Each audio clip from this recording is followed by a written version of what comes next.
Bonjour tout le monde, j'espère que vous allez bien. Je vous retrouve aujourd'hui pour une nouvelle vidéo où je vais vous proposer un exercice du souffle. Donc c'est ce qu'on appelle communément le pranayama. C'est un des piliers du yoga. Comme vous le savez, il n'y a pas que les postures à pratiquer et à cultiver. Il y a 8 piliers du yoga et le pranayama est un de ces piliers. C'est très intéressant de travailler son souffle sous différentes manières et qui a du coup différents bénéfices. Aujourd'hui, je vous propose ce qu'on appelle Bhramari Pranayama ou Bhramari Pranayama. C'est la respiration de l'abeille. C'est un super pranayama pour tout ce qui est diminution du stress, de l'anxiété. Ça permet de tonifier les cordes vocales, donc pour tous les chanteurs, c'est vraiment un super exercice. Ça vous aide aussi pour tous ceux qui ont des tendances insomniaques ou quand vous avez du mal à dormir. Ça calme aussi tout ce qui est système nerveux, donc c'est vraiment un pranayama que je vous conseille de faire, donc soit le matin avant votre pratique de yoga ou le soir après votre pratique. Après, bien évidemment, vous pouvez le faire sans avoir pratiqué le yoga avant ou après. Pour ce pranayama, il faut être en position assise, très important. Donc soit comme ceci, donc les deux talons sur la même ligne. Vous pouvez être également jambes croisées comme ceci, Sukhasana, ou bien demi-lotus ou lotus complet si vous êtes vraiment à l'aise avec ça. Il ne faut pas que vous ayez de tension donc au niveau du dos ou au niveau de l'avant des épaules parce qu'on va garder les bras comme ceci tout au long. Si vous voulez vraiment être tranquille, n'hésitez pas à vous mettre le dos contre le mur. Donc ici, il y a le mur, vous fléchissez les genoux et vous posez vos coudes sur les genoux. Et ensuite, voilà, vous n'aurez aucune tension musculaire ni au niveau des épaules ni au niveau du dos. Choisissez la position qui vous convient. Si vous êtes habitué à être assis, pas de souci. Bhramari, respiration de l'abeille. Donc on va créer en fait un son avec notre gorge, avec notre bouche qui va ressembler au bourdonnement de l'abeille. Je vous montre la position.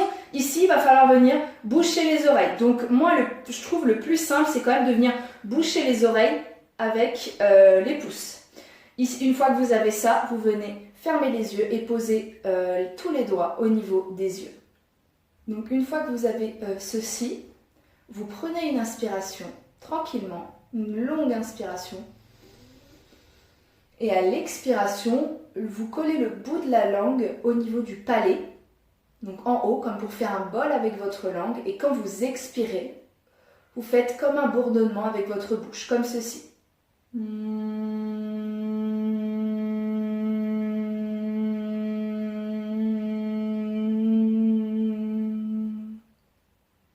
Donc vous prenez une inspiration normale et quand vous expirez, vous collez votre langue sur le palais, vous arrondissez la langue et vous faites comme ceci.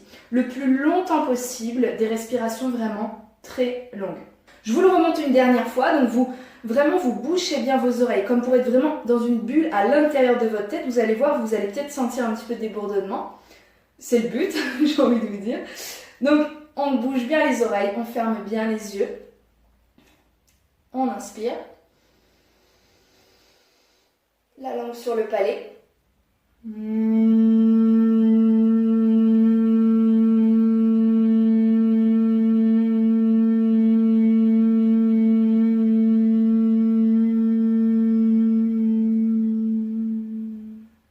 Donc vous voyez, j'ai bien pris mon temps. C'est vraiment l'important ici de prendre des profondes inspirations et des profondes expirations, toujours en étant dans l'aisance. Vous n'allez pas faire comme ça et avoir envie d'expirer très rapidement.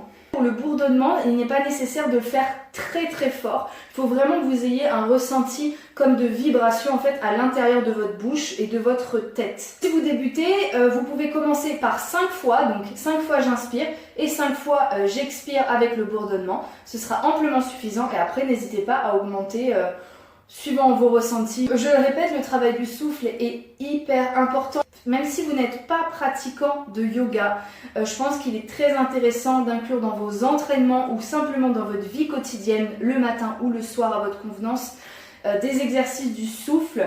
Ça a été largement prouvé que non seulement ça ramène de la santé au corps, mais ça éloigne un bon nombre de maladies. Je vous invite très fortement à vous renseigner sur la respiration consciente, le travail du souffle. J'espère que cette vidéo vous a plu, j'espère que ça vous a motivé à venir vous asseoir sur votre tapis ou par terre pour respirer un bon coup avant une bonne journée de travail ou à la fin d'une journée de travail.